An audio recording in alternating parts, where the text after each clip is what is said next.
Hola, buenas, soy Ana desde Melilla con la organización Solidary Wheels y No Name Kitchen.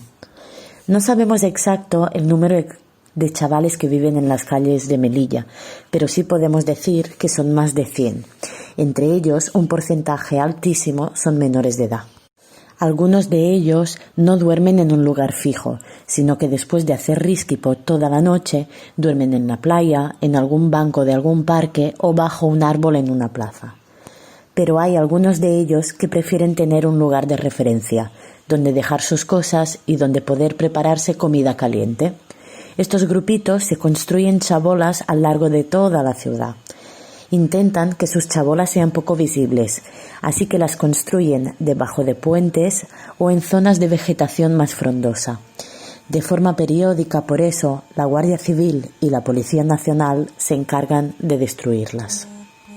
Acostumbran a hacerlo las primeras horas de la mañana, cuando saben que los chavales aún estarán durmiendo después de haber pasado la noche entera haciendo risky. Llegan con varios vehículos y un camión de limpieza y destrozan sus cobijos. Recogen todo lo que tienen y lo ponen en el camión, que después lo tirará todo a la basura, aparte de la violencia que ejercen contra los jóvenes en todo el proceso. Si estos jóvenes tuvieran alguna alternativa habitacional, podríamos hasta llegar a entender que fueran a las chabolas a intentar convencerlos para que vayan a este recurso específico. Pero os recordamos que muchos de ellos no los dejan acceder a Plaza de Toros, el supuesto albergue habilitado por el COVID. Los marean de la policía a consejería, de consejería a la seguridad de Plaza de Toros y finalmente muchos de estos chavales se rinden de intentar entrar. Esta semana, las chabolas que han destrozado estaban ocupadas por menores de edad, unos 15 niños en total. Uno de ellas hasta tenía un pie roto. La policía tiró todas sus pertenencias a la basura, hasta las muletas del chico con el pie enyesado. Y viendo que eran niños, ejercieron igual violencia policial contra ellos, en vez de protegerles, de llevarlos a los centros de menores, que es lo que deberían hacer: cuidar de la ciudadanía, cuidar de los más vulnerables. Estos menores de edad prefieren vivir en la calle muchas veces para poder así hacer risky, ya que no confían en el sistema de protección a la infancia. Saben que si entran en el centro de menores saldrán a los 18 sin documentación para viajar a la península y tendrían que hacer risky igual. Así que prefieren hacerlo ahora que son pequeños y poder llegar a la península siendo menores de edad para poder acceder a un centro y empezar así su nueva vida en Europa. Pero aún así, aunque estos chavales de momento prefieran vivir en la calle, recordemos que la policía no puede hacerles daño. Son menores de edad, debe protegerles. Son niños y se merecen vivir con dignidad. Bueno, muchas gracias por vuestra atención y hasta la próxima semana.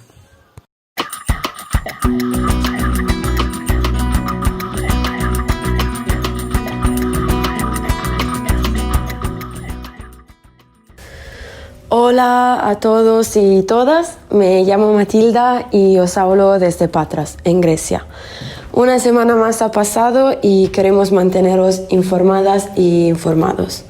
Bueno, una de las novedades de la última semana ha sido que el gobierno de Grecia quiso lanzar un nuevo lockdown, un nuevo confinamiento, pero por suerte una ONG local, Kinesis, con la que colaboramos desde hace tiempo, nos dio un papel como una certificación para que de esa manera podemos seguir haciendo nuestras actividades diarias, como las distribuciones de alimento, productos de higiene personal y ropa.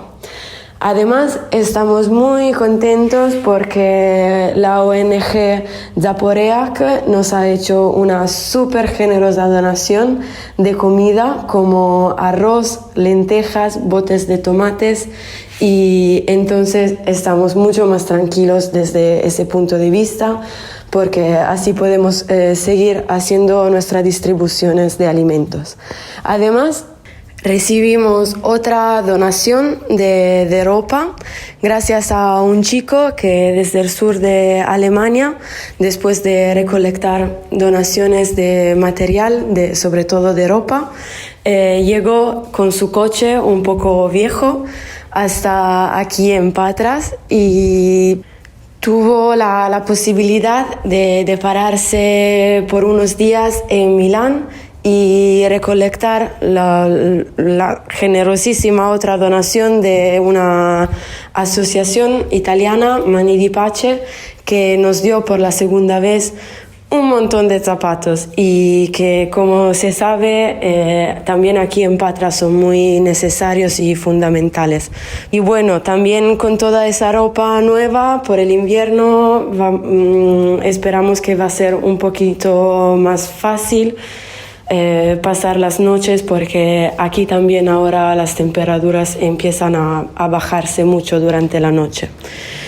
Bueno, por otro lado, cada día encontrándonos con los chicos, hablando y compartiendo momentos de vidas, supimos, nos contaron que por lo menos en las últimas semanas pasaron 5 devoluciones in caliente desde Italia y 2 desde Bari, desde el sur de Italia.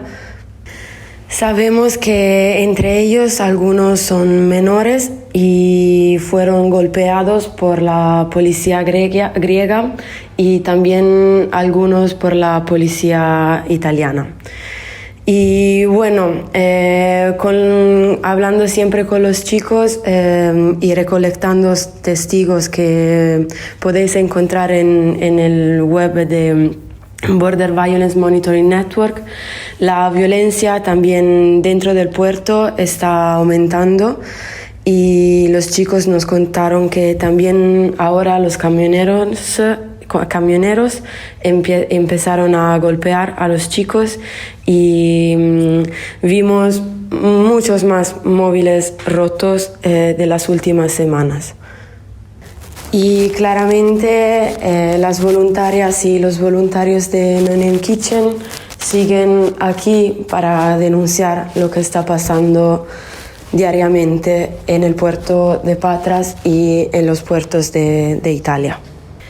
Y por otro lado, para concluir de una manera positiva, en una de las fábricas instalamos todos juntos unos rain covers porque parece que la semana que viene va a llover mucho y sobre todo para cubrir el sitio donde los chicos recargan sus móviles porque no está cubierto si va a llover. Y bueno, eso es todo desde Patras y como siempre seguimos afirmando la importancia del derecho a tener derechos. Y bueno, muchas gracias por escucharnos y hasta la próxima semana. Un abrazo. Chao.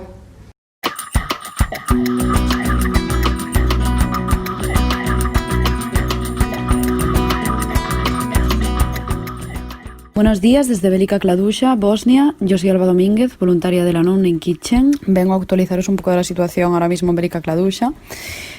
Aquí los días cada vez son más fríos y lluviosos y alrededor de 60 familias, la cifra varía ligeramente día tras día, se ven obligadas a vivir en lo que llamamos aquí la jungle, que vendría a ser el bosque, o en casas abandonadas en una aldea cercana a la ciudad. Entre las muchas dificultades que ya supone la situación en la que estas personas se encuentran, necesidades tan básicas como una higiene femenina digna suponen un desafío añadido para las mujeres en movimiento. La dificultad para conseguir agua potable, sumada a la escasez de recursos económicos y materiales, hacen de algo tan natural como tener la menstruación, pues para estas mujeres un obstáculo más. Aparte, a diario nos encontramos con muchas personas con enfermedades de piel. Estas enfermedades normalmente están derivadas de la falta de acceso a agua limpia y de vivir también en lugares sucios o en bosques húmedos. Algo como esto, que podría tener una solución mucho más fácil en cualquier otro contexto, supone grandes problemas de salud que se ven drásticamente acentuados por las condiciones en las que se ven obligadas a vivir las personas migrantes. También cabe recordar que los campos de refugiados que existen en la región del norte de Bosnia y Herzegovina, pagados con fondos de la Unión Europea, están ahora mismo por debajo de sus capacidades, pero no admiten el acceso a más personas por decisiones políticas. ¿Qué quiere decir esto? Pues que calculamos que a cerca de 4.000 personas están ahora mismo durmiendo a la intemperie mientras llega el invierno. Al mismo tiempo, las personas en tránsito tienen prohibido caminar en espacios públicos. Es por este motivo que están escondidas en casas abandonadas y en bosques. Teniendo en cuenta estas necesidades, esta semana, desde la Noon Kitchen nos hemos centrado en hacer una gran distribución de productos de higiene a las familias, con la voluntad de mantenerlo semanalmente. Hace unos días distribuimos compresas, pañales, jabón, detergente para lavar la ropa y otras cosas que consideramos básicas. Hoy hemos calculado 57 familias, en total 220 personas, muchas niñas, niños, bebés, que viven en este lugar ahora mismo. Pues gracias a estas distribuciones podrán tener al menos durante los próximos días una higiene mínima. Esperamos que la situación durante las próximas semanas mejore y que podamos seguir ayudando a estas personas. Por otro lado, ahora mismo en Bihać, vengo a contaros un poco la situación actual en la que nos encontramos aquí en Bihać. Ahora mismo estamos proporcionando alrededor de 60 bolsas de comida por semana, es decir, 10 por día, y cada bolsa está calculada para cubrir las necesidades de aproximadamente 10 personas. Esto quiere decir que ahora mismo estamos distribuyendo comida a alrededor de 500 o 600 chicos por semana. También estamos distribuyendo otros ítems que no son comida, como sacos de dormir, chaquetas, calcetines, ropa caliente en general y también muchas mantas. Las temperaturas ahora mismo están bajando drásticamente y los chicos necesitan ropa de abrigo más que nunca, ya que la mayoría de los campos de refugiados, a pesar de estar por debajo de sus capacidades, están cerrados por decisiones políticas, obligando a miles de personas a vivir en la calle, a vivir en la jungle, en el bosque o en edificios y casas abandonadas. Esperamos que en un futuro cercano vayan a abrir un campo de refugiados en la ciudad de Bihać, que podría albergar a alrededor de unos 1.200 chicos, ya que todas las personas ahora mismo dependen de un único campo, que es el campo de Lipa, y este campo también solo puede albergar a 1.200 personas, además de que está en las montañas, en el medio del bosque, en un sitio muy frío y aislado de todo, por lo que la gente se ve realmente incomunicada cuando está allí. Esperamos que después de las elecciones, que tendrán lugar este domingo, día 15 de noviembre, la situación mejore y que abran este campo para sacar a más gente que está viviendo en la calle de esta situación, ya que el invierno empezará a ser más duro. Hasta entonces seguiremos distribuyendo comida y otros bienes a todas las personas que podamos. Ahora mismo hay algunas organizaciones que están ayudando dentro de los campos, pero prácticamente ninguna está en las calles, donde, como todo el mundo sabe, también hay miles de personas. Y esto pues supone un gran problema. Nuestro principal objetivo aquí en Bihać es conseguir llegar a más personas para que puedan tener una comida diaria, mantas y ropa, y asegurarnos de que así podamos alcanzar pues a todas las personas que estén en nuestra mano. El problema es que las personas en movimiento no dejan de llegar, muchos intentan hacer el game, cruzar la frontera de Bosnia con Croacia, y la gran mayoría no lo consigue debido a la represión, a la dura represión policial por parte de la policía croata, y pues toda esta gente que intenta hacer el game y no lo consigue se ve obligada a volver a Bihać o a Velika Kladuša, a distintas ciudades de Bosnia. Nosotros intentamos llegar cada semana a nuevas personas, alimentar a nuevas caras, a gente a la que no les hemos podido dar pues ropa o comida antes, pero esto es muy difícil porque la gente intenta cruzar la frontera, vuelve, entonces recibimos una y otra vez a las mismas personas que están pues atrapadas, al final están aquí atrapadas y volviendo al punto de inicio una y otra vez. Somos su única solución para pues tener comida y ropa, y como no podemos dejar a nadie de lado hasta que abran las fronteras o hasta que algunas personas, como ya está pasando, decidan irse a Serbia o a Sarajevo, por ejemplo, a buscar por refugio en algún campo de refugiados que sí aceptan a personas, ya que el invierno va a ser más duro. Mientras tanto tenemos que seguir apoyando a la población que está aquí y está sufriendo un riesgo real.